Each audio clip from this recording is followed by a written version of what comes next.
right, y'all. So one thing y'all have to deal with more than really the AB class has to deal with is like picking which integration technique you're going to have to use.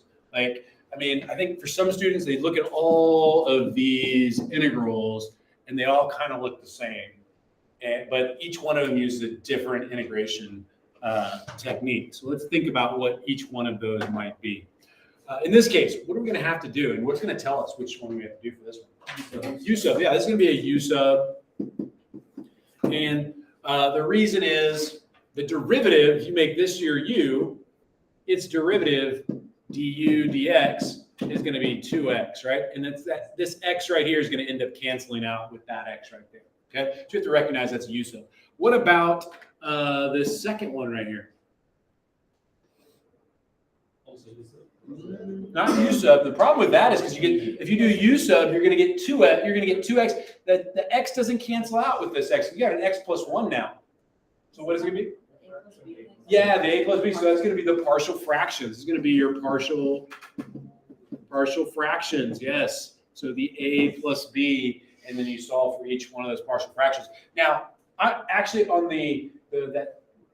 you look in Google Classroom, the 2022 review, last day review, I actually work out all of these. So I'm not going to do them right here. But if you want to actually go through and see how to do each one of those, you can. All right, this one's the hard one right here. This is the one that's very rare.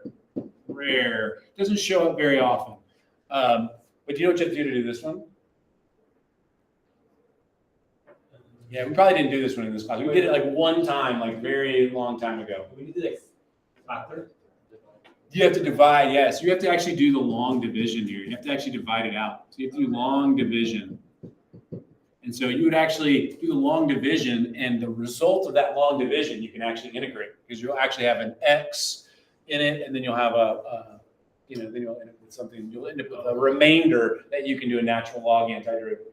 So you'll end up with like a polynomial portion, and then you'll have that little remainder that you can do. But you think the x minus 3 and x minus 3 and x plus 4. Oh wait, but you cannot factor that. Yeah, so it's not going to be factorable. So if it's factorable, yes, it'd be great to do that. But in this case, this is your option.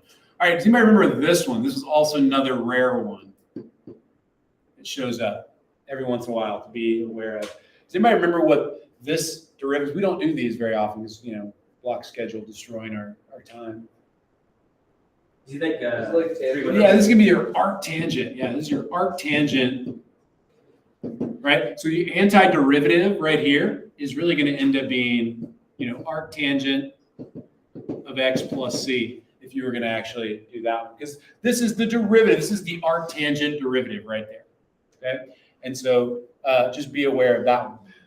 What do we do with this one here? This one's probably a little less rare. We change this to what? Negative, yeah. Negative. Yeah, so we have this x plus 1 to the negative second. And then we could actually, do our antiderivative x plus 1 to the negative first times negative 1. And that works. Also be aware with this one, we should probably be able to have, it might be a simple U sub in there. So 5 different integration techniques for things that look pretty similar. And then alternatively, these two, right? They look pretty similar, but this first one, this first x sine 2x, what do we have to use to do that one? Yeah, this is our by parts, right? This is our integration by parts. And then what about this one over here? It's going to be a U sub. So this is going to be your U sub. And again, because the derivative of the inside function is going to have an x, which will cancel out with this one. The problem is, if you try to do integration by parts with the second one, you're going to end up trying to take the antiderivative of sine of x squared, and there's nowhere for that x squared to really to work. We just have to, students do that, and they end up just kind of ignoring the x squared, and you can't just start ignoring these inside functions. And so that's kind of how you might think about those different integrals.